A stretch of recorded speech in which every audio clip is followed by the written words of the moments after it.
already going? We are going. Yes, we are. Thank you. Thank you. Just confirm that. Yeah. So then in the last third of the session, I physically want to show you what I do in mixing some of my own supplements. You know, the need for supplements is all very well, but a lot of people can't afford it. Supplements are expensive. And I want to talk to you about some alternatives and some options that you have that I've sort of discovered along the way. So you do have an outline in your hand. I want to stick to it as closely as what I can so I don't get too sidetracked. Look, I could talk about this for hours, but that's not going to help you. I want to be as targeted as what I can in the next hour and 10 minutes or so. So very quickly, this is a disclaimer. The content of these presentations is purely for informational and educational purposes and does not constitute medical advice or instructions. All right, I just feel bad if I do that. All right, and then each seminar attendee is encouraged to consult with their medical practitioner before implementing any of the information presented. And I thought I'd do that. All right, but here's what the problem is: most doctors do not know what we're talking about. Some are really into it and are very good. My doctor is brilliant, I tell you, he's awesome. But most doctors have no idea what we're discussing when we're talking about healthy living and supplemental world and natural things, because they have not been trained that way. You know, a number of years ago, decades now, I was in the South Island ministering there, out there in one of the small towns, in one of the churches there, and then we had a small group gathering afterwards, and there was a medical doctor among them. And at that stage, I was already stirring along the lines of what I want to talk to you about today. And I said to him, I says, look, brother, I says, you know, you've gone to medical school. He says, yes, absolutely. And he's the GP now out there in that town. I says, tell me, I says, how much time did they devote in your medical training in regards to healthy nutrition and you know the things? He says, oh, about half an hour. You know, the guy's gone to university to medical training. Was it 4, 5, 6 years? Half an hour. And so there's a real problem with that right there. Okay, so, but this is, my doctor is awesome. He's really into it, and I really appreciate, I don't see him very often because I don't need to. And I've said to him, look, it's nothing personal. I just don't need to come and see you very often. But when I do, we have a really good chat, and he really spends time with me, which I appreciate because I always want to learn new things. Now, a quick introduction. This workshop is presented to communicate life skill knowledge to inform and encourage people towards a healthier life. And a healthier life comes by a healthier lifestyle. Friends, it's incremental. Can't get you there overnight. And I want to get you as close to as what I can to kickstart you into this world if you haven't already started. I want to get you real close. That's why it's show and tell. I want to tell and I want to show. But what I cannot do and what I don't want to do is spoon feed you. If you don't really want this, then it's not going to happen. And if you take a casual approach, and you know, and this is the reason why we want to put printed information in your hand, and if you're really serious about it, you'll take a pen and jot a few things down, because if you want to grasp something, it's like, you know, Pastor Colin pointed out, you've got to get real close to this thing. I really want to encourage you in this area. So, you know, let it be there, the Word of God, and this is about the only spiritual content I want to throw in there, but in the Word it says, my people are destroyed for a lack of knowledge. There's so many sick Christians around, and not everybody gets their miracle, believing God for a miracle, but we can adjust our lifestyle and use godly wisdom towards becoming well. And I want to shortly share part of my journey and part of my story in this area. Also, let us see, today's presenter is speaking to you as a friend. All right? So, I'm not your pastor today. I'm speaking to you not as your pastor. I'm speaking to you as a friend. Pastors don't do what I do, all right now, but friends, one friend can speak to another friend. So can I be your friend, and can you be my friend? And so that's why we have this disclaimer. So if you do something wrong and you get things horribly mixed up, and you know, like we didn't even put the word ICFM on that piece of paper that you're taking away, because I don't want this to come back on me. You have to do your due diligence, and you've got to make sure that you do everything right and explore this whole world yourself. And I guess that's the expected outcome of these sessions, to encourage workshop attendees to educate themselves. Everybody say educate themselves. All right? Concerning the nutrient deficiency of today's modern diet and the necessity to take nutritional supplements. Then let it be to empower attendees with practical knowledge to embark on the journey of supplementing their diet with nutritional supplements. And then, in this session here, this is a 1 hour session. We might go over slightly because this is a really trying to pack in and really make it worth your while for being here. It will not answer all things towards healthy living, but it'll focus on a narrow slice of certain minerals and vitamin supplements, because that's all we have time for.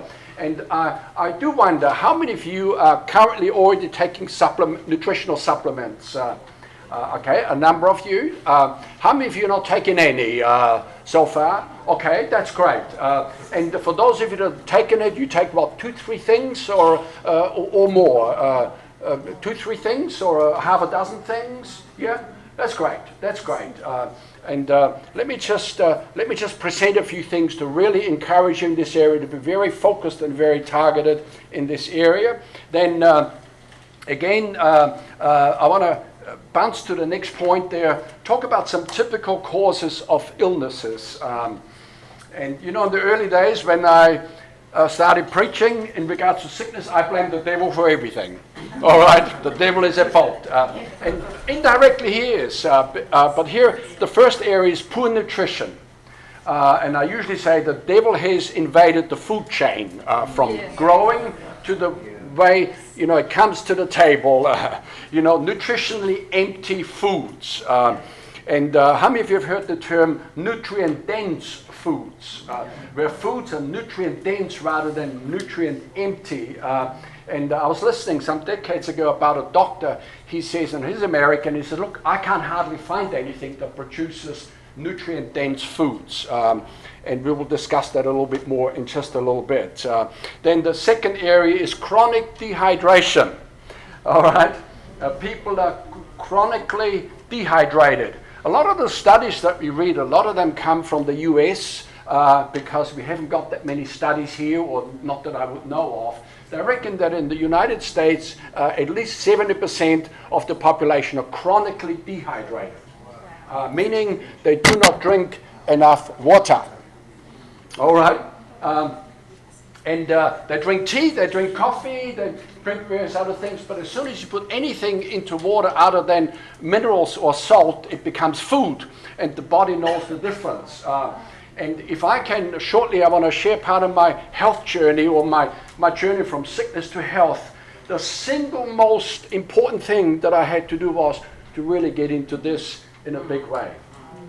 If you start drinking more water and you remain hydrated, there's a lot of things that begin to happen. There's no more fluid retention. How many of you get fluid retention? You're not drinking enough water. Then there's multiple other things that begin to happen. No more headaches. No more a lot of other things. And I have a rule for myself. This is what I apply for myself. First thing in the morning when I get up, I have a glass of water, and probably twice as big as that. And I never did that years ago, but I learned to do that, and now life's much better. And so I have that, and then after I have breakfast and a nice coffee, and I still like my coffee, and I'm okay with coffee. Before I leave the house, I have another glass of water, so that's 320 ml. So it's 640 mils before I leave the house. And then I take this with me. And my rule that I've applied to myself is I must not go home with any water left in this bottle. This is a 1 liter bottle. It looks fancy, but I just refill it with with filtered water. All right, I must not go home because if I do and I've got half the bottle still full, in the evening I don't feel right, because now the body's telling me something is not right.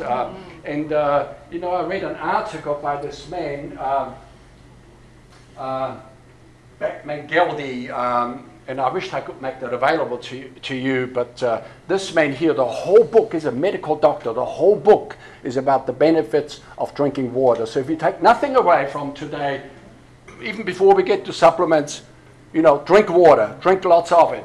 By the time I then get home, I've had my liter, I've already had 640 mils, and so typically I would aim, for my frame size, I would do 2 liters, maybe just a little bit higher. If you're a bigger frame, you need much more than that. Smaller frame, some of you ladies perhaps not quite as much. It's you know, you adjust it to your body frame and drink a lot of water. And so that's second area, chronic dehydration. Then number 3, sedentary lifestyle. What is sedentary? Meaning sitting around a lot, lack of exercise, then along with it, obesity. And this is absolutely one of the causes of a lot of people's problems. So let's get moving, let's keep moving. You know, I got a rule, you got to keep moving. You know, in the medical world, they say use it or lose it. All right? And then the 4th area is toxicity. And that's a big one. You know, I could talk about this for hours, but poisoned foods, poisoned water supply, glyphosate in the food supply. Glyphosate is basically the active ingredient in a product called Roundup. It's everywhere now. I'll touch on that shortly. It's everywhere. And now they've just changed the rule. It's like, what is wrong with these dumb people? You know, the authorities that are now have raised the threshold from, was it 0.1 to 0.9 or 0.10 milligrams per kilo in grains and in food and so forth. Why? Because more and more is being used, so they need to adjust the maximum, what they say is allowable to fit the industry rather than to bring the industry to the standard where it should be. It's just a tragedy. Then fluoride in water. I tell you, they're poisoning our water supply.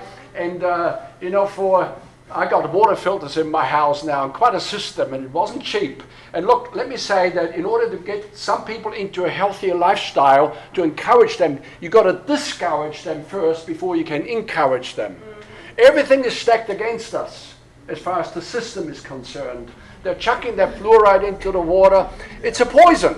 All right, and for years now, we have in Lower Hutt, where I live, we have an artesian water supply, and I know you have it here in Hawke's Bay. I see that this is artesian water there, so I'm pretty excited about that. Hopefully they haven't contaminated it after they brought it out of the ground. Yeah. But we have a tap there, public tap, and I've gone there for decades to get my water for my drinking water, my cooking water, and when we used to have a dog, I gave it to the dog. I wouldn't even give my dog tap water because I knew it's got poison in it.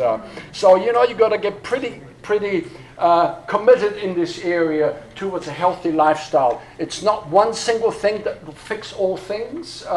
It's incremental, and it's multiple things that you do. And fix this, and then once you got that under wraps, fix that. But as I say, if you start with water, and with good clean water, it'll be a very good start.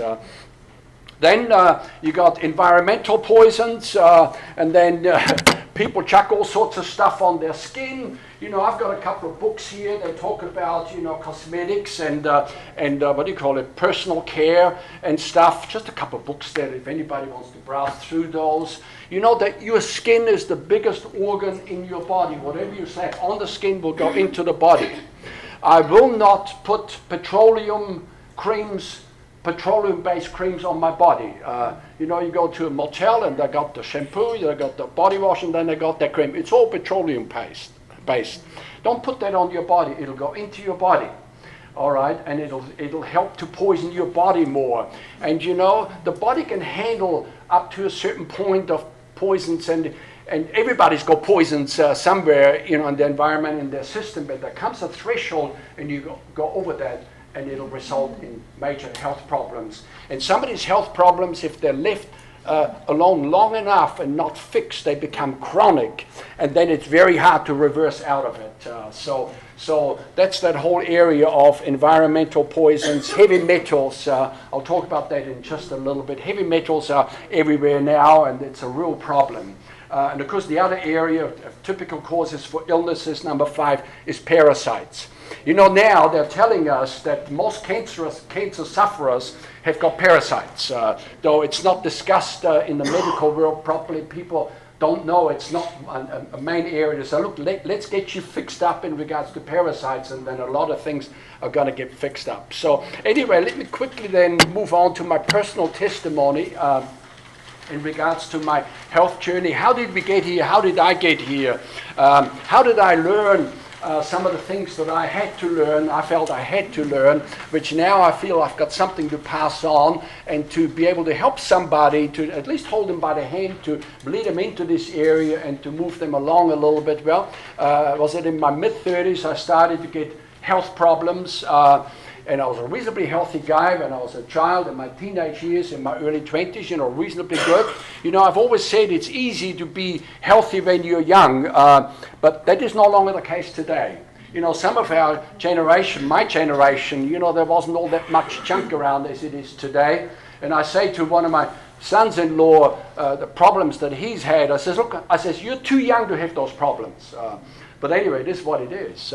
So anyway, chronic fatigue, headaches, particularly wintertime headaches, popping painkillers, and then along with it comes hay fever, and then so hay fever, so nasal sprays, they're all steroids.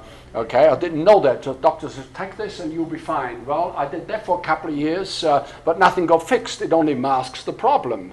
And then come winter time, 4 o'clock in the afternoon, bit of a cloudy day, I've got a headache now, and every day, virtually, hay fever. So the sprays no longer did it, so he gave me antihistamine tablets. What is antihistamine? The steroids. And so just do that. So nobody ever told me to get into water, and I wish I had enough time, but I had the opportunity to travel back to the country of my birth, which is Austria in Europe. Vanessa let me go for a whole month. She's got 4 kids and she runs the church, It's like, amazing. So, and I said to her, look, I says, when I get back, I says, there will be no more hay fever and there will be no more headache pills, there will be none of that. I says, you watch. So obviously I am a man of prayer, but I also like to apply natural understanding and knowledge. So I hit this water big time while I was away, and increased my water intake dramatically.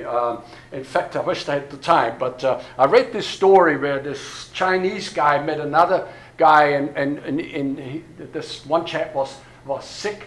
And he said, look, he says, if you drink 4 liters of water a day, he says, you will never have a sick day in your whole life. Now, that's the story. Now, 4 liters is a lot of water. Let me tell you, it's a lot of water. And they say you can kill yourself by drinking too much water. So I'm not telling you to drink 4 liters of water at all. But I did. I did for a few days just to kickstart me.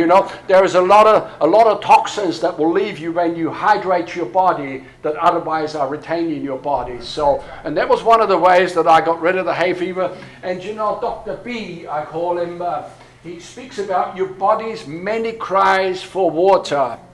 Hay fever is a dehydration problem. Asthma is a dehydration problem. And a lot of other illnesses is a dehydration problem. But your doctor doesn't know that. And your pharmacist doesn't know that. And so why don't we know these things? Because it's information that is pushed down and pushed to the back by the pharmaceuticals, because water doesn't cost anything. It does today if you buy the bottled water. But the pharmaceuticals, they don't want you well, they want lifelong customers. All right, so anyway, allergies, hay fever, heavy metal poisoning. I sort of scoured around a bit. I says, where do I go? Who can help me with this? This is an issue. And so I had this heavy metal poisoning. So I went to a doctor, not my medical doctor at the time. I went to another doctor, supposedly a holistic medical center. And he says, well, we can do a test, he says, and we can get you tested to see.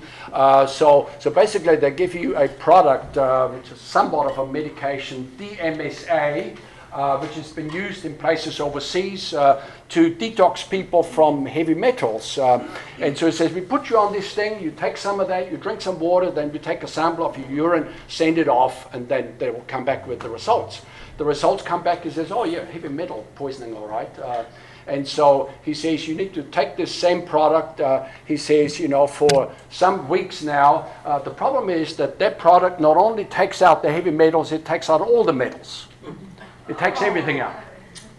So So he says, look, he says, for 3 days you take this DMSA, not DMSO, that's another product that I would like to speak about at some point in the future. DMSA says you take that for 3 days, and then he says you come off of it, and then for 4 days, you know, to make up the week, you take supplements, and then you start this again. So you rip things out, and then you try to put it back in again.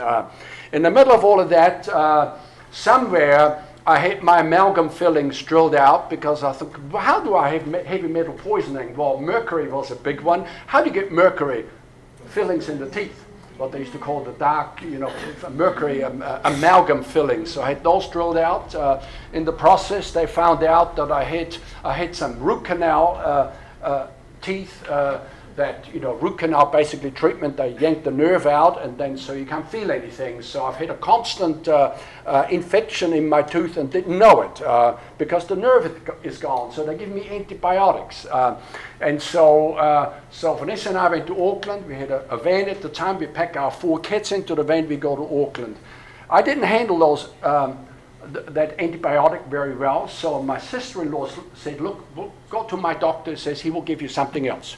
And at that stage, I'm pretty wiped out, you know, when all the metals are ripped out, and I'm now, you know, there's confusion, there's memory issues. Now I can't focus on anything. I'm now 35 years of age. I got ADHD. I can't focus. Now, I was never diagnosed, but you know, so I got all of that going on. So we go to the doctor, and yeah, he gives me something else. Look, he says, forget this, take that, because infections have to be fixed. I didn't read the instructions properly, and rather than taking the amount stated on the bottle, I took the amount that I previously took, so I was doubling up, and so it was just a disaster. You know, antibiotics, if you need to take it, take it, but any doctor that's quick to subscribe antibiotics, you need to find another doctor. Yeah. Because what antibiotics do, it strips out all your gut lining and all your gut biome. You know, we don't digest the food that we put in our body. All of that is pre-digested by the gut biome, and then our body takes the nutrition out of that. So if you strip everything out, then you can't digest anything. And then if you don't know how to rebuild it, and a lot of people's undoing health-wise is going back to antibiotics, and they never rebuilt their gut biome. There's a whole story attached to that as well. So anyway, so now we're traveling back from Auckland. I'm usually do the driving when we're out together. So we're coming down to Taupo. We're driving along Lake Taupo, and I'm now so miserable. I don't know if I'm Arthur or Martha. I was that confused and that messed up. So I got out the car, and I was feeling nauseated. So I'm now sitting out by the side of the lake, and now I'm crying. And I don't know why I'm crying. I'm just so messed up now. I'm thinking, gosh, there's got to be a better way to this whole thing.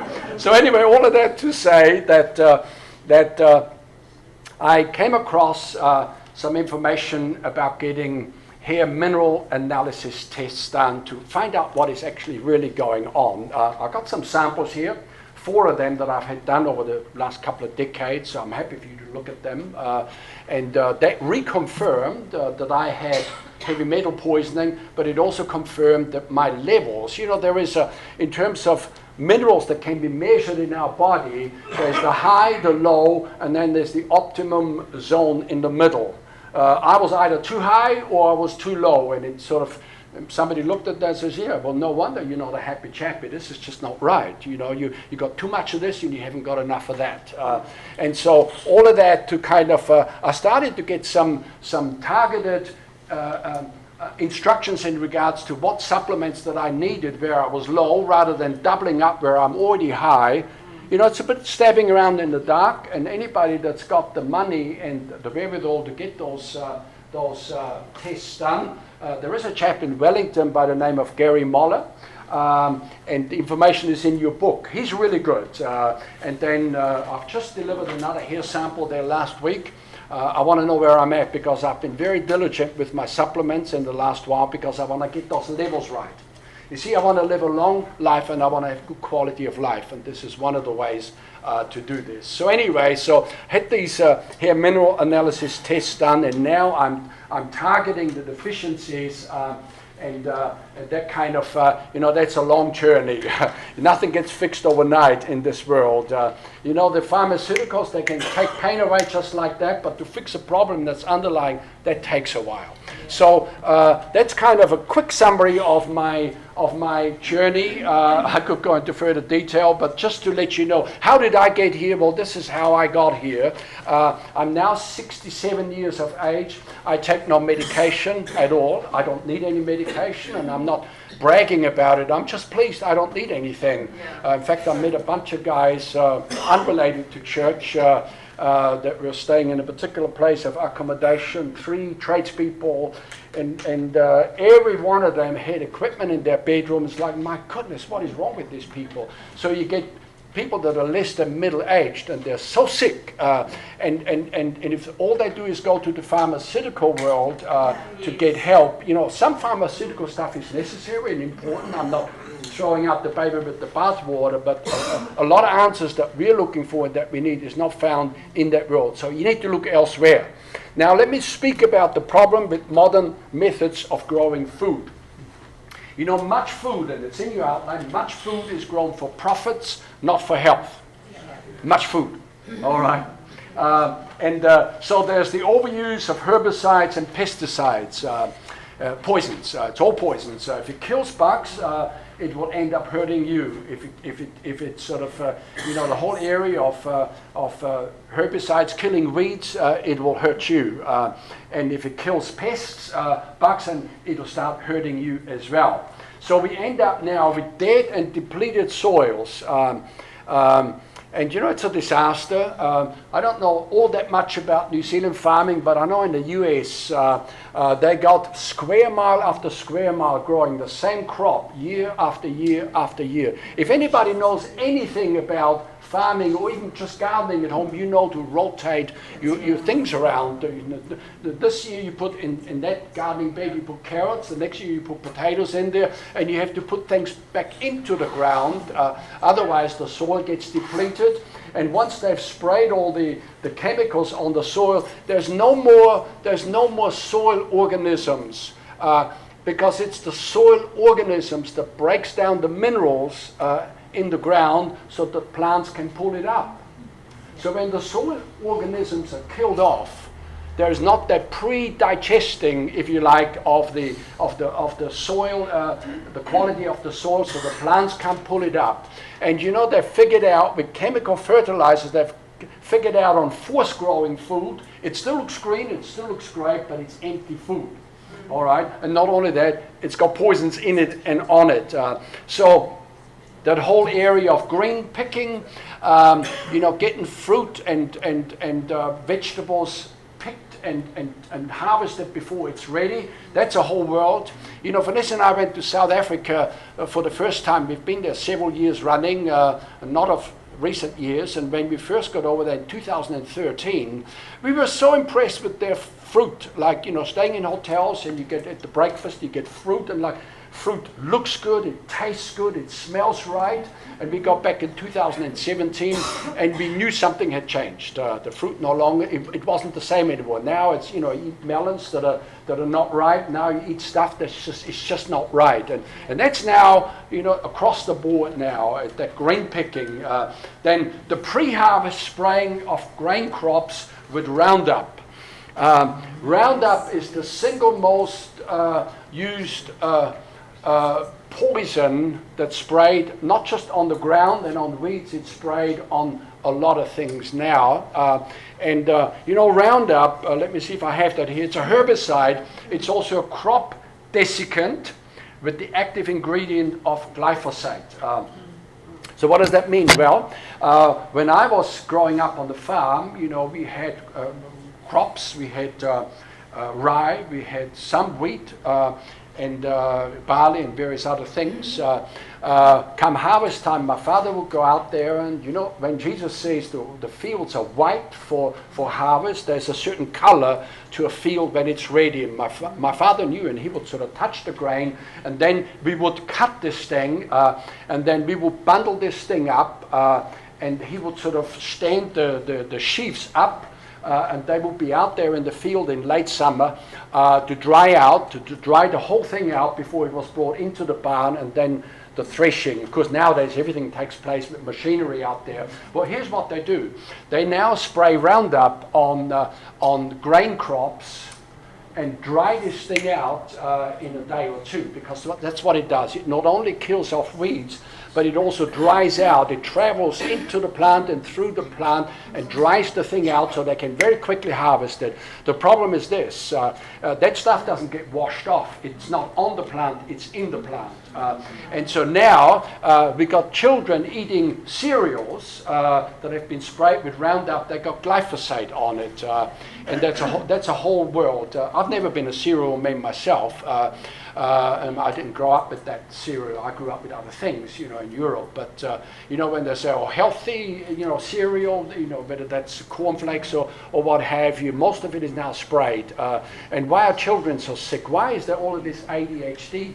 Why is there all of this other stuff? For goodness sake, get the sugar out of the children's diet. Get the food coloring out. Praise God for Bobby Kennedy in the US that is now targeting some of that. To bring a new understanding and to hold these corporations to account for what they've done.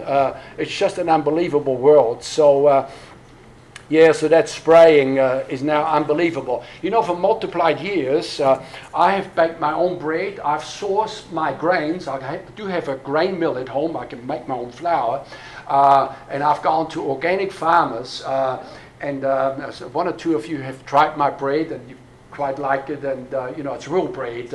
Nowadays, I don't hardly eat much bread. I mean, I've broken my own rules a little bit being on the conference. But Vanessa gave me a book from this American doctor about flour and bread, and I wished I hadn't read the book. I wished I hadn't read it. So anyway, the guy almost in the first 5 pages, he convinced me that it's not that good. So I'm trying to be off of wheat as much as what I can, and so I go into a bakery these days and I can't hardly buy anything, but I'm okay with that. I'm okay. So anyway, so all of that stuff is sprayed now unless you're able to source it organically. And furthermore, there's this whole world now where in New Zealand now they are fortifying flour with folic acid. How many of you know that? There's now folic acid put into flour, largely, not the organic stuff. So everything you buy now, most things with, ready-made scones, fresh baked bread, or even flour, it's got folic acid in it. Now, folic acid is a vitamin B3, not the natural version. Folate is the natural version, so they now put folic acid in there. And the belief is that, when children are born with spina bifida, which is an illness, it can be prevented. Well, the reason why that's there is because of a lack of vitamin B3 in the food supply. And typically, a lot of that happens in the lower socioeconomic areas where people just eat nothing but junk because they can't afford proper food. They don't have the wisdom of what we're discussing here in order to do better. So now government said, that's easily fixed. Let's chuck it into everything. And so everybody gets it. Well, I don't want that stuff. Okay, I take my own supplements. I'm in principle against all mass medication. Fluoride in water is mass medication. I don't like it. Folic acid in the flour, I don't like it. You see, fluoride, with big water drinkers like myself, we get more fluoride than what is intended. And people that drink less, they get a little bit less. But all fluoride that's in the water is not good for us. It is a poison, so try to cut it out. The whole area of, the end result with all the problem of food growing today, food harvesting, food storage, fruit being chemically ripened now in this storehouse, and then they bring it out. It looks great, but it's not that good for us anymore. The end result is nutritionally empty and toxic foods. Now the problem, quickly to move along, because I'm trying to get some of this practical stuff, the problem with modern food processing methods today, the food is over-processed, stripping it of its valuable nutrients. What are they, the nutrients? Well, vitamins, minerals, trace elements.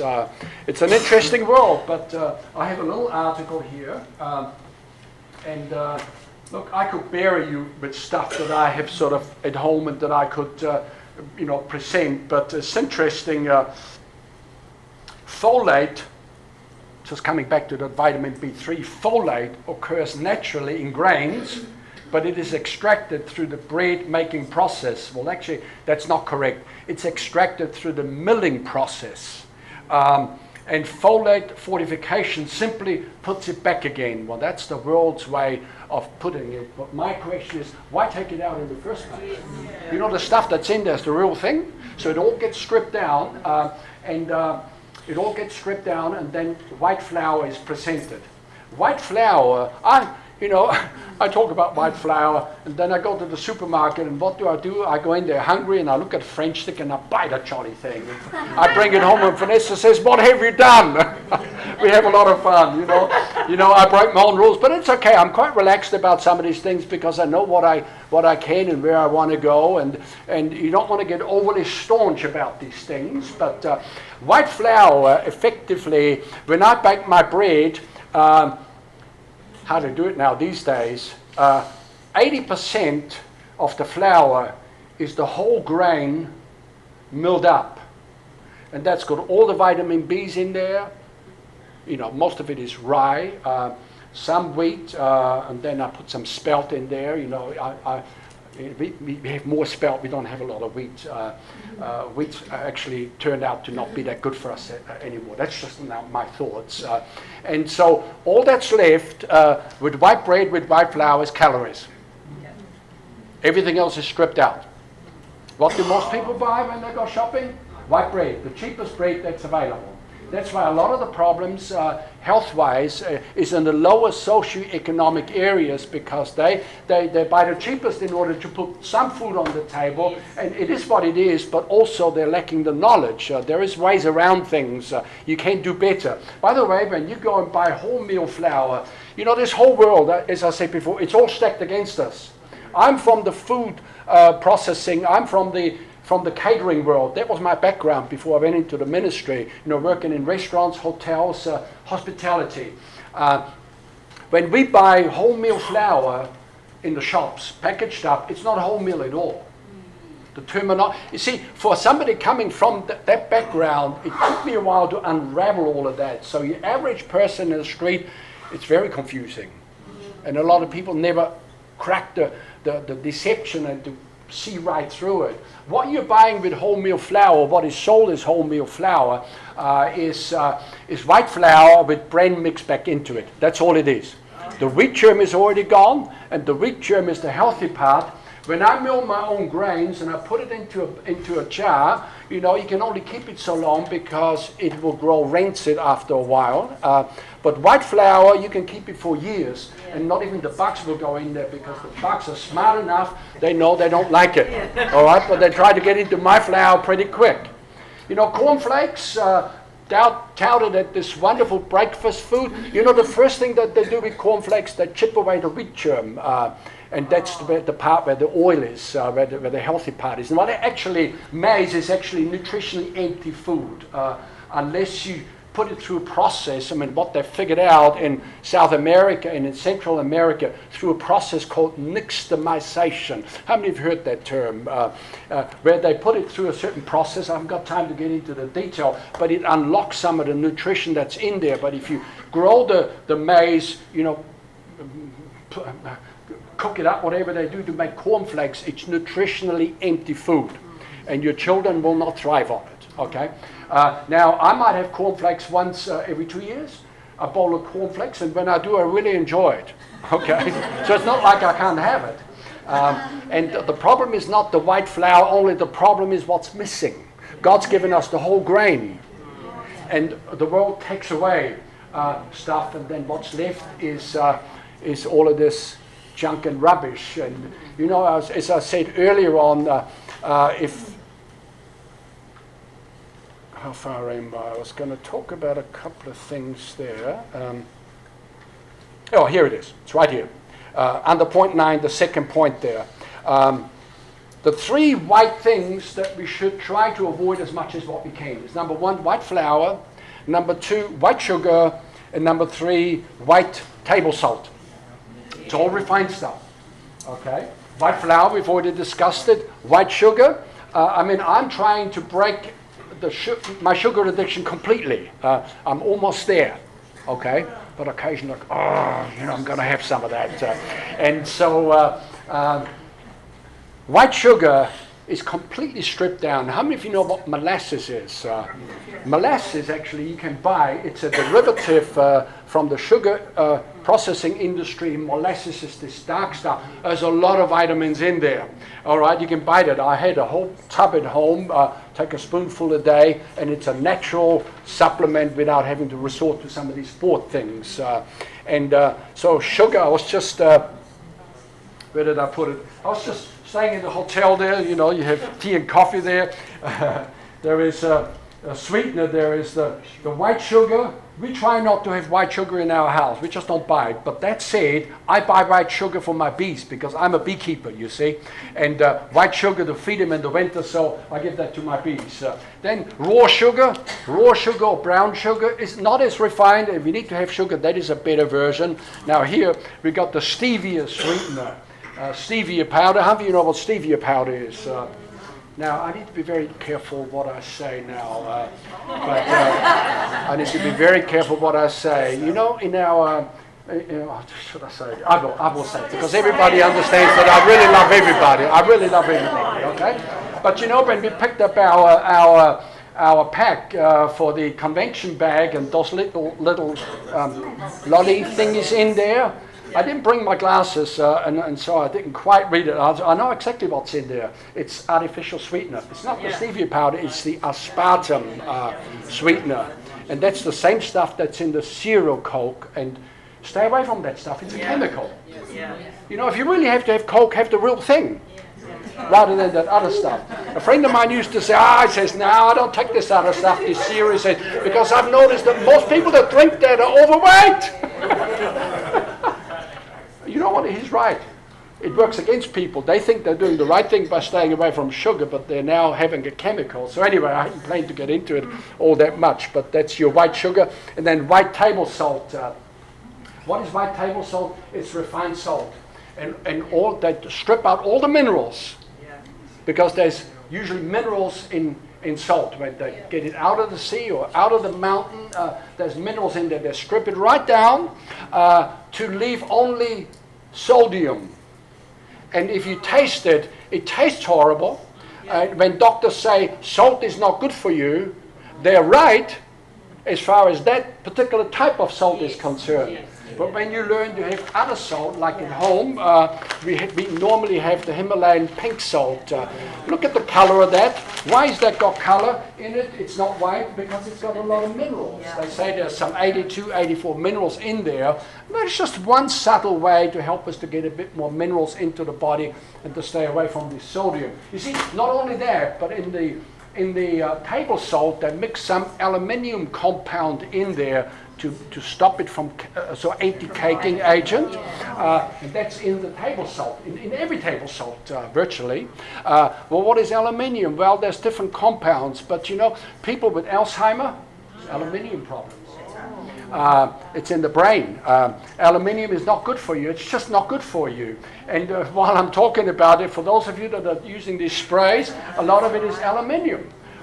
Stay away from that stuff. There's another workshop coming. There's natural things that you can make things very easily and cheaply yourself without having to, do what the rest of the world does. So white sugar, white flour, and table salt. Number 10. Now follow very closely. Number 10. Here's the basic premise on nutritional requirements. Number 1, our physical body requires 90 essential nutrients to be able to function efficiently and stay healthy. 90. There's one gardener guy that I'm listening to. He says there are 114 known nutrients. Now, they're known.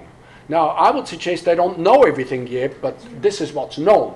All right, but anyway, this chap here, he says 90 essential nutrients. Of those, 60 are minerals. And I'll be discussing 2 or 3 later on. That's why I'm saying I can't fix all things. I can only focus on a couple of things, important ones at that. Then 16 vitamins, 12 amino acids, and 2 fatty acids. And each mineral, we're now coming back to minerals, we're not talking about fatty acids and amino acids. Each mineral is responsible to perform dozens, and some of them hundreds, of biological functions in the body. So if one, point 3, this is very important, catch this. If one or more of the 60 essential minerals are not present in our body, their associated biological function will not be present in the body. Why are certain things not working in the body? The body has not been supplied with the essential nutrients that are necessary. Point 4, catch this. For example, zinc cannot perform the biological functions of magnesium or vice versa.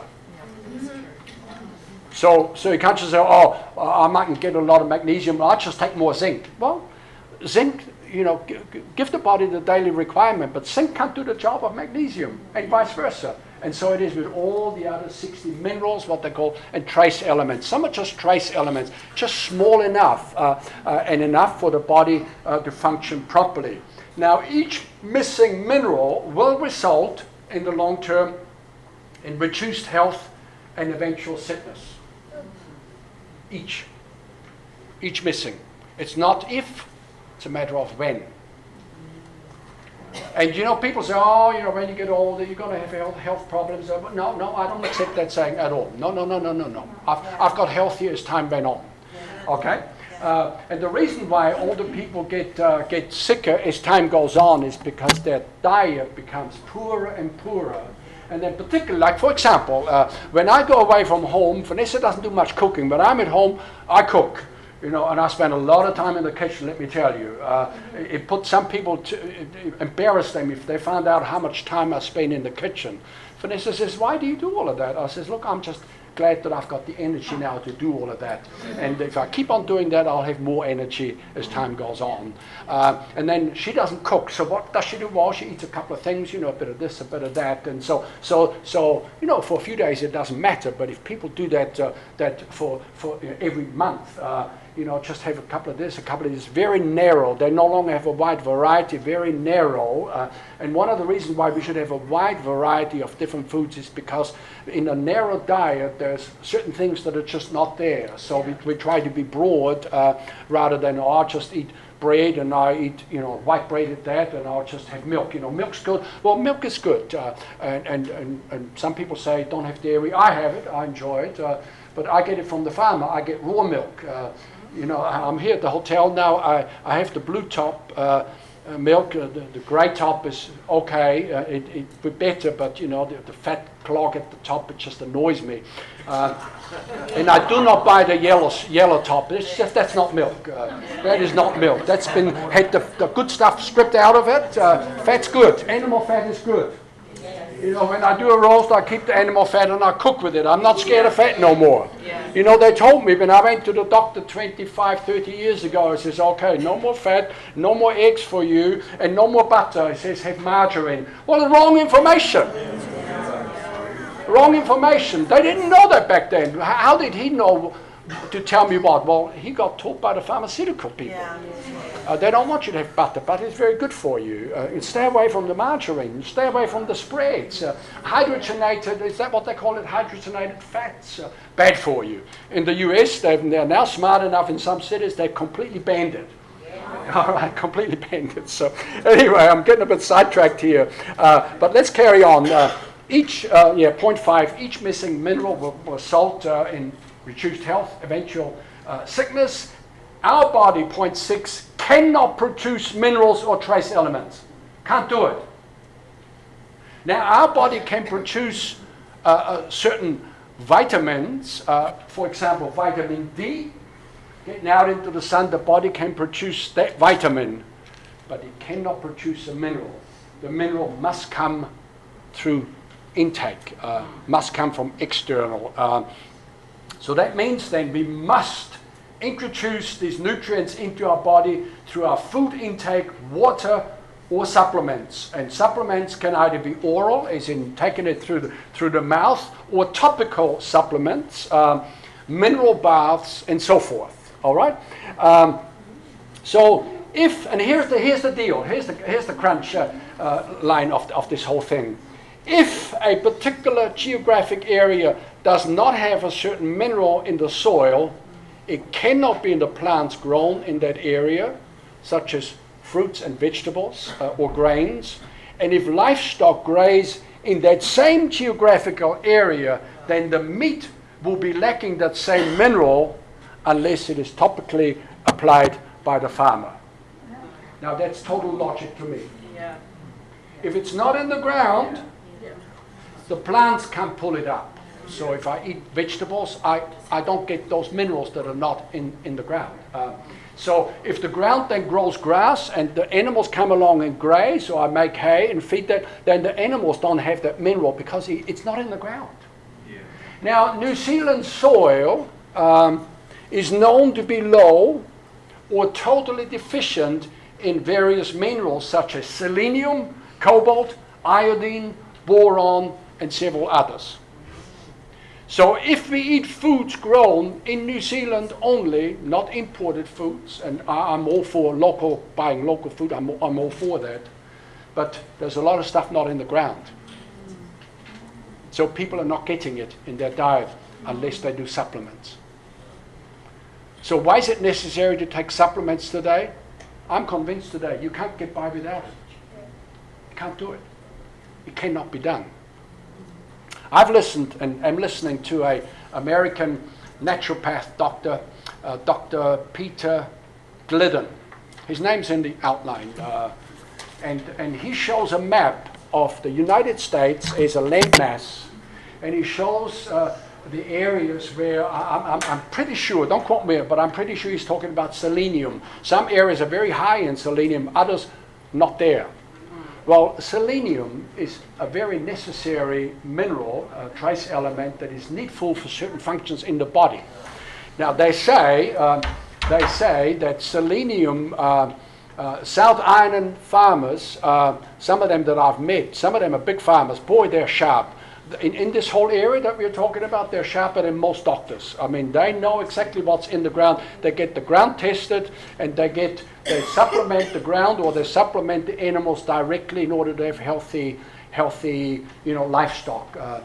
And it is said that selenium, South Island farmers generally don't have, the men don't have prostate issues because they take selenium.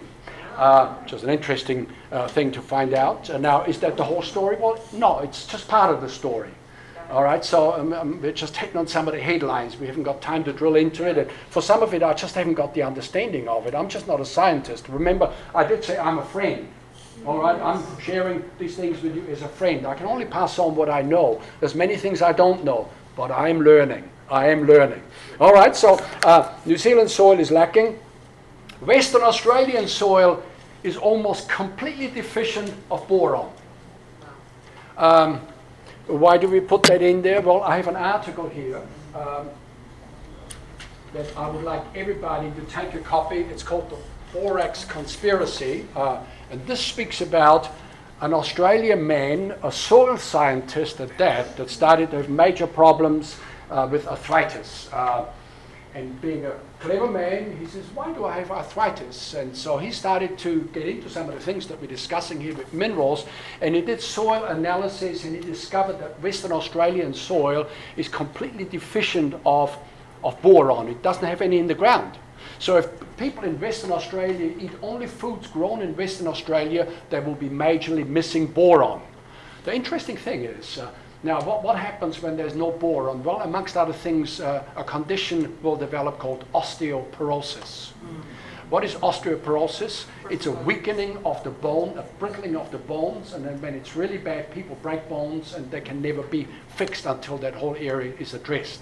Vanessa and I were in Australia late last year, went to the funeral of her sister, and we met two people that had osteoporosis, and one man was so bad, multiple other conditions. He was so bad, he was already in a wheelchair, he wasn't even sitting up straight, he was all slouched in there, and my heart really went out to him, and I'd only just read some of these articles, and I thought, gosh, these people don't know. Why don't their doctors tell them these things? And I was, then we stayed with some friends of my sister-in-law's. The lady of the house What's her problem? Osteoporosis. And I said, well, you know what? I've just read this article about borax. Borax. How many of you know what borax is? You can buy borax.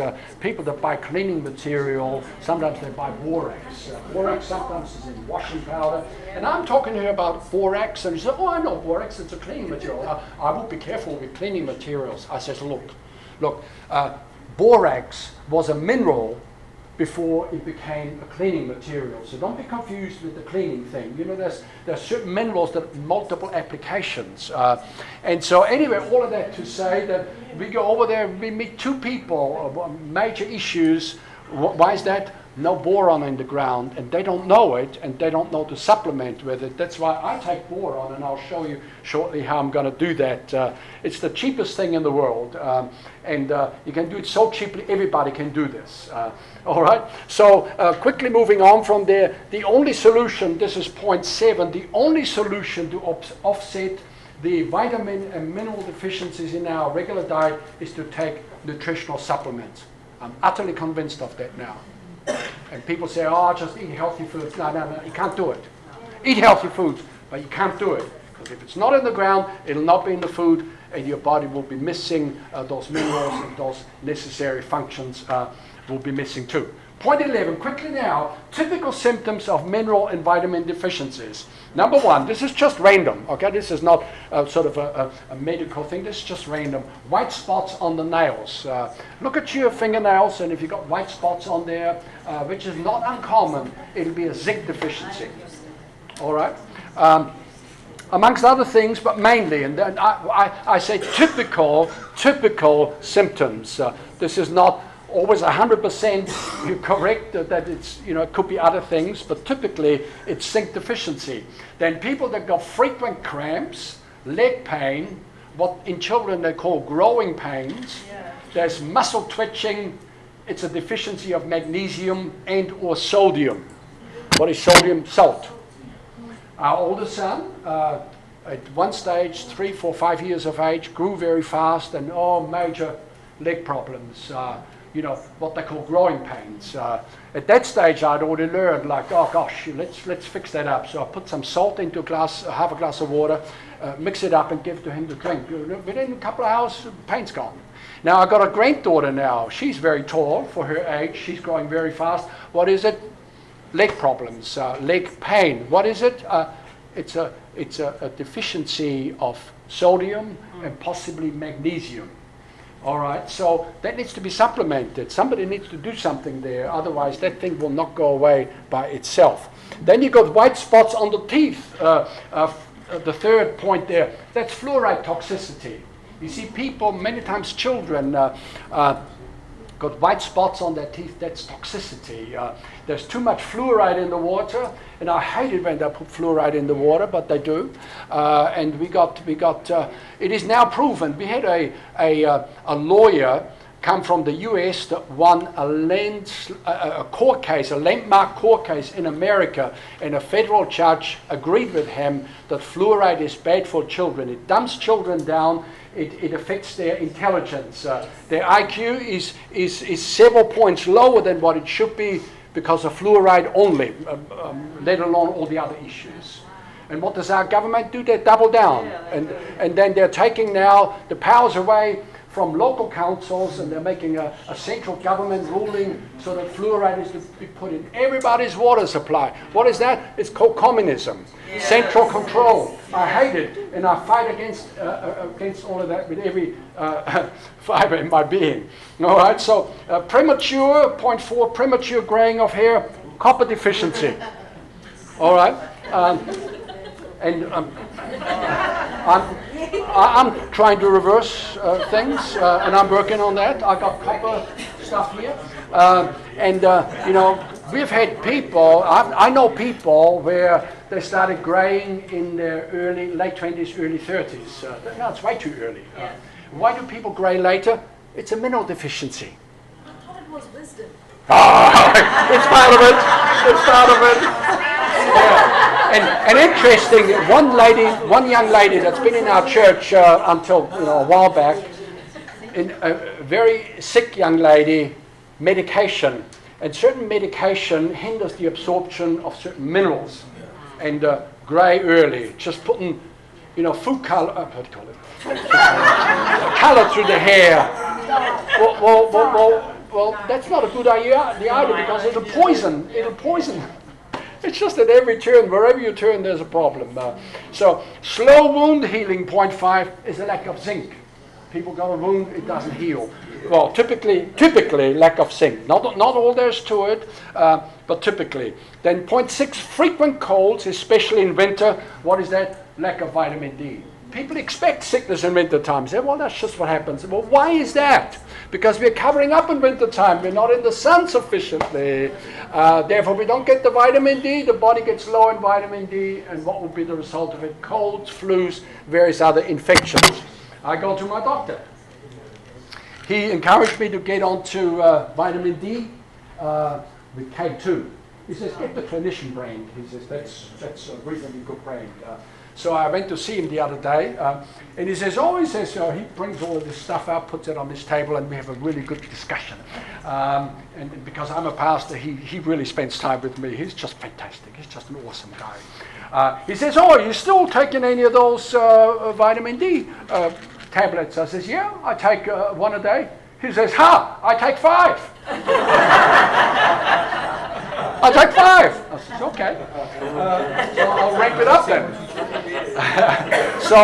so he reckons, and I'm convinced he's right. He reckons that most people in New Zealand are deficient of vitamin D. He reckons we should be on this year around, summer and winter. Now there would be some exception, like for some of us that are working inside and in offices and don't get outside until either early morning or late in the evening when the sun's no longer strong. We don't get out during the daytime. Vitamin D deficiency. So what he does is for winter time. Oh gosh, did I lose that? I lost something. He prescribes me. This is a prescription thing. He prescribes me about 12 tablets. With each one of them with 10,000 units rather than what you buy over the counter, 1,000 units. He prescribes me 10,000 unit tablets. Says take one of those every Monday. And that'll carry me through. And he says, when you run out, he says, ring my office. He says, I'll get you another subscription. He says, I know people that are on one of those a day, 10,000 units vitamin D a day. And particularly people that are trying to fix some things. Vitamin D is vitally important. So there's a thought. You know what? I wait until this stuff is on special. I would normally go to Chemist Warehouse or Bargain Chemist, buy for $10, 60 for 60 tablets, and I buy some for my wife. I just buy it in bulk, and then we're on this year round. And you know what? These days, I used to get what most people get, a certain time in the year. I get the cough, and then that lasts for weeks, and a deep, heavy cough, and and nowadays I just slide through the year mostly without any issues. We believe God, we believe in faith, but we're giving the body what it needs. So that some people are trying to use faith to offset, bad habits and deficiencies. God will absolutely heal, but you'll have the same problem back, because unless you fix the issue in your body that's lacking, there will be constant issues. So there you go. Vitamin D. Frequent colds. I put a couple of conditions in brackets here. They're old-style illnesses that are still around, but not so much of late. Scurvy. People know what scurvy is, where people lose their teeth. What is that? Well, that is an absolute chronic lack of vitamin C. Captain James Cook knew that. And what he did was, he took on his long journeys, he took sauerkraut. How many of you know what sauerkraut is? Pickled cabbage on, and gave it to his crew. And his crew never had scurvy. They never lost their teeth, but everybody else on other ships had the scurvy. It's typically found among sailors because they don't get no fresh stuff. So Captain James Cook was a man ahead of his time. He knew what was needed. Here's another condition. Again, we don't see it a lot these days. Pellagra. Pellagra is a chronic lack of vitamin B3, and that's called niacin. Pellagra was very common in some South American countries where maize is the staple food. And as I said earlier on, maize is a very poor nutritional value item unless they know how to do nixtamization, which is a process where I haven't got time to get into it, where it unlocks some of the nutrients that are there, particularly some of the vitamin things that are there, or I don't know how it works. Anyway, maize was then introduced into Europe, particularly grown in southern Europe and northern Italy and areas like that, and they had exactly this illness there because they brought the maize, but they didn't bring in the understanding of how to treat the maize so that the nutrition is in there. So that's a vitamin B3. You know, when I make some of my own supplements, I buy, this is a fun thing, I buy niacin, vitamin B3, and I don't take it a lot, but you know, let me say this, and I'm not trying to get into trouble here, but you know, for you blokes that are trying to figure out, you know, your lovely wife is going through menopause and she gets them hot flushes, and you have no idea what that feels like, buy some of this and take a capsule. Within 10 minutes, I promise you, you will have a hot flush like you've never had before. And there's a rush of blood. When I take it, Vanessa says, something wrong, you're all red in your face. Well, I'm just having a hot flush right now. And I don't mind the hot flushes, but boy, I don't like it when I then get cold afterwards and when it wears off, you know. So vitamin B3, this is immediate release. You can buy one with slow release that does not give you exactly that. But anyway, it's just another thing that I do occasionally. And okay, so how many of you remember people years ago, there used to be goiter. Particularly in the area where I grew up in Austria, is a landlocked country. Goiter is absolutely a chronic lack of iodine. That's why nowadays in supermarkets they sell salt fortified with iodine. And actually occasionally I've bought some of that, but then I've got a separate iodine supplement, and so I'm okay. So what is goiter? Goiter is a swelling of the thyroid gland. And goiter, literally, I've seen pictures where goiters, you know, people just have this goiter around their neck, but I've seen pictures where the goiter hangs down the front of their chest. It's just unbelievable. What is that? That is the thyroid gland growing in size so it can try to capture more of whatever little iodine goes into the body. It's incredible how the body is designed, you know, but that is a symptom of lack of vitamin B3. So, you know, some of that stuff does not go away with medication. It only goes away with the right mineral or the right vitamin.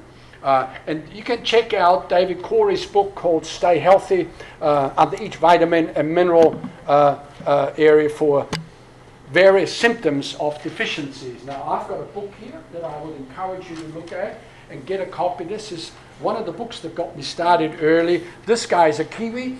He lives in Tauranga. He's a health researcher, and I love the book. It's very simple, very self-explanatory. It's really good. And gosh, how are we doing for time? Like, it is 1 o'clock. 10 to 1, okay. Let me just try to move along a little bit quicker. As I say, if you have to go, feel free to do that. But I want to wrap. I want to show you a couple of things because the big tragedy is this: that many people now know they should take supplements, but supplements, particularly if you go to say chemists, say supplements are very expensive. And I want to show you some very inexpensive ways of mixing some of your own stuff just to kickstart you, get you started. All right, so there's some books and other materials I want to talk about. If we get sufficient time, we mightn't get there. But one of those, when I talked about farmers, here is one of the early books that I got. This is just a PDF copy that I printed myself. Here's a farmer by the name of Brown Trotter, South Island farmer back in the 50s and 60s, a man ahead of his time. What a lot of farmers know today, he knew that back then already, and he had arguments with the Ministry of Primary Industries, people that came out and said, you farmers, you need to put this and this and this on your ground. He says, no, he says, I don't do that because of this, this and this. I put this and this and this on my ground. And you know what, his animals in shows, and you know, farmers have their field days and their shows, his animals were the healthiest right across the board because he was a man ahead of his time. He knew to supplement the ground with minerals and with the right stuff. He's just a genius, this guy, in my view. But here's the deal. He got to age 50 and his heart started to clap out. And he went to Auckland to Middlemore Hospital, I believe it's Middlemore. And look, I haven't read this in some decades now. I'm only now going out of memory. So he went to the hospital and they said, Mr. Trotter, your heart's not in good shape. You know, you need to take medication and this and that, and you need to come back next year. And so he fainted and he just was not in good shape. 50 years old, very healthy animals, but he's a very sick man. So he figured like, oh gosh, you know, I got the healthiest animal in the whole area. I wonder if what I do for my animals, I wonder if I should do that for myself as well. So he started to take minerals, and here's what he did. He started, how do you know what Epsom salt is? Epsom salt, cheap. He says he started to take a teaspoon of Epsom salt in his cup of tea when he drank it. Well, what is Epsom salt? It's magnesium. All right, it's magnesium. And I don't know what else he did. I forget the details now. Well, next year he goes back to the hospital, and they examine his heart, and they says, Mr. Trotter, what have you done? He said, what do you mean, what have you done? Well, he says, look, last year you had a heart problem. You haven't got that anymore now. What have you done? Well, I forget now what he said to them, but he fixed his own heart by just taking natural supplements. And there's a few other stories here that are just here. This guy fixed his own eyes. A medical doctor, Dr. Kramer. Heal your own eye problems with herbs, mineral, and vitamins. Similar story, just amazing story. I'd encourage you to look at some of those books there. I've only got 2 things for you to take away with. That's one of those articles there, which is called the Borax Conspiracy, and a piece of paper where I've sort of tried to reduce down some of the necessary information out of this whole article, if you find that helpful. So very quickly now, what do you do? In fact, there's a couple of people that I would encourage you to follow their channel, listen to them. They're experts in regards to what we are talking about here. I'm not an expert, but they are. One of those is Dr. Eric Berg. If you look on YouTube, you'll come across him on various other media platforms. The other one is Dr. Peter Glidden. He's really cool. Then you've got Gary Moller. He's actually a Kiwi. I've gone to see him now over decades regarding my hair mineral analysis tests. And basically, here's what happens very quickly. They say, look, cut some hair. We don't need much, maybe about a tablespoonful. Cut it from the back of your head, from what they call the nape.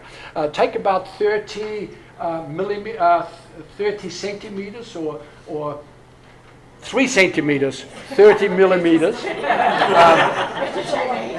And our hair grows about 1 millimeter a day. And when they take that hair sample, they will tell you what's gone on in your body over a period of 30 days, what the body excretes, including minerals and including toxic metals and so forth. And so I've just sent that off. I'm waiting for my report to come back because I'm trying to improve my levels, you see. So Gary Moller, he's really cool. He's on Reality Check Radio quite a bit. So for those of you who don't want to listen to him, well worth doing that. The other one is Dr. John Campbell from the US. I followed him during the COVID days. Ooh, I tell you, he got onto it. In the early days, he just read studies, so he got onto it, and when he got onto it, what they've really done, he came out swinging, I tell you. And he talks majorly about vitamin D, amongst other things. Then the other one is Dr. Mark Circus. Dr. Mark Circus. Again, these guys are available. Let me now wrap up. I'm conscious that time's getting away, but I want to show you this on what you can do to get stuff made up for yourself very, very cheaply. And it's in your outline there. Let me just read this here. Point number 14. 3 practical options for acquiring nutritional supplements. So number 1, do what most people do. Go to the chemist and buy it, but it's very expensive. And my heart really goes out to people that are struggling to put food on the table, and now they're supposed to buy supplements. Yeah. You know, it's just a tough call. And you know, what do? Put food on the table or buy your supplements? Well, they'll put food on the table and not get the supplements. The second area is you can buy minerals in bulk, and I put the website here where I buy it, and there's no doubt other bulk supply things. I buy minerals in bulk. Here I've got ascorbic acid, vitamin C, ascorbic acid. They say it's not a true vitamin C, but it's still got health benefits. I'm on that every day. I'll take one of those every day. Cheap, the whole bag is cheap, and I put it into capsules myself. Then what else do I have? I have magnesium here. I buy that in bulk, and then I buy organic sulfur. What is that called? MSM. I buy 3 bags like that for $90, and that will last me for 3 years. And then what I do, I've got a little machine here, and you can buy this from the purebulk.com. It's a US company. I only buy from them when they got a special on. And what that means is when they got a special on, then I buy stuff, and then the price, the cost that I save, because of that special, pays for the freight. And I might get a supply from them once or twice a year.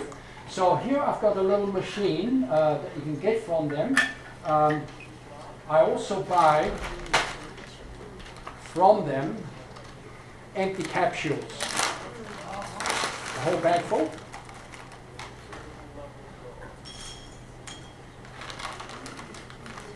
And I might do this once every 2 months, stand at my kitchen table for a couple of hours, fill all my stuff up, and then I'll just take it. No worries, guys. Yeah. So here's what I do. I take those capsules, take them apart, stick them into my little machine. And it is a bit of a process. You've got to focus, you've got to concentrate. Are they good for you, Stefan? Right? Are they restful? No, they're gelatin. Okay. Yeah. You can get vegan types as well, but that's not a bother to me, so I just get these things. And it takes about less than 5 minutes to make 25 of those capsules, and that is very, very inexpensive. I mean that's cheap. Most people can do this, and you can get, that company here. What they produce is third-party tested for quality, and I don't buy supplements from supermarkets. I don't trust it. I think it's low quality for the most part. But this stuff here is tested, so I feel I'm getting very good quality, very good purity, and I'm confident that it is a good thing to do. Sure. So look, afterwards, if you want to stay behind, take some pictures of some of these things there, some of the what's not written in your outline, just to help you find the things that you need to find in order to get you into that world or move you along in that world. Sorry, this is taking about 5 minutes all up. And then for those of you that want to stay behind, I will also show you what I do with my liquid supplements. That is the cheapest thing out, like it's just so inexpensive, everybody can do this. All right. Sorry guys, I should have already had this pre-done. What you can't do is leave these capsules out. They're very dry. By the time you leave them out, they will grab moisture, swell up in size, and they don't fit into these slots there, and then it creates a problem. You'll figure all of that out. It's trial and error. So one more. I see an empty gap there. Yeah, this is so easy. Like, it's amazingly easy. Let's sink this up in here. Okay. Press them down. Where's my magnesium? I usually weigh it up, but you can't do much damage unless you go major research on this stuff. It's just supplements. When they say, there is a daily recommended dose, you can figure that out. I usually keep some handwritten notes. I didn't bring those, but I'm very confident I can fill those capsules right up and there will be no harm done. So here we go. Let me just chuck all of that in there. I'll be a little bit quicker. What I do is I take the little card, spread it all around. There you go. I've been a bit too enthusiastic here. I put a bit too much on because I'm trying to rush now. But I want you to see this. This is the easiest thing in the world. Okay. For the most part, that's okay. So you put the lids on it. Press down on it. And open it up. One got stuck in here. see that happens. And you squeeze it in here. That's it. Here they're stuck. And here are your mineral supplements in your own capsule. So cheap. So I fill that in my bottles that I keep from some of the stuff that I've bought, and then, as I say, I do this once every 2 months at my kitchen bench, real easy. I finished with another thought. What I do is I have liquid supplements. This is magnesium chloride,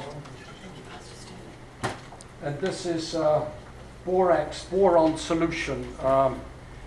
The information is in your booklet there. I buy these products from a fungi company called Blends. I was up there last year. I bought about, I bought a small one. Then I ended up buying 8 kilos worth because I knew I was going to do some workshops back at my church. 8 kilos will last me for 5 years. And it's a one-time expense. And then I buy water from the supermarket, and specifically I buy the Countdown brand called Pure Dew. That's ultra distilled water. I mix so many grams in here, fill it up with water, shake it around, and then I use my shot glass and pour out a certain amount that's written in your outline there. Put that in here into a glass of water, fill it up with filtered water and drink it. I get magnesium and boron. Magnesium in capsules, very inexpensive. Very cheap, everybody can do this. Thank you for being attentive. I did go quite over time, but look, if you have questions, I'm happy to talk to you. I could talk about this for hours, honestly. Once you've been, if you've been in a sickness situation and you've moved to health, you just want everybody else to catch the same thing, because some of you are not very well. For some people you can see it, and others, on me you wouldn't have seen it. I was never overweight, but I had major health issues, and I've managed to, claw my health back in that journey there. So thank you for your time. Get those articles now. I've got those. I've got some of those things there.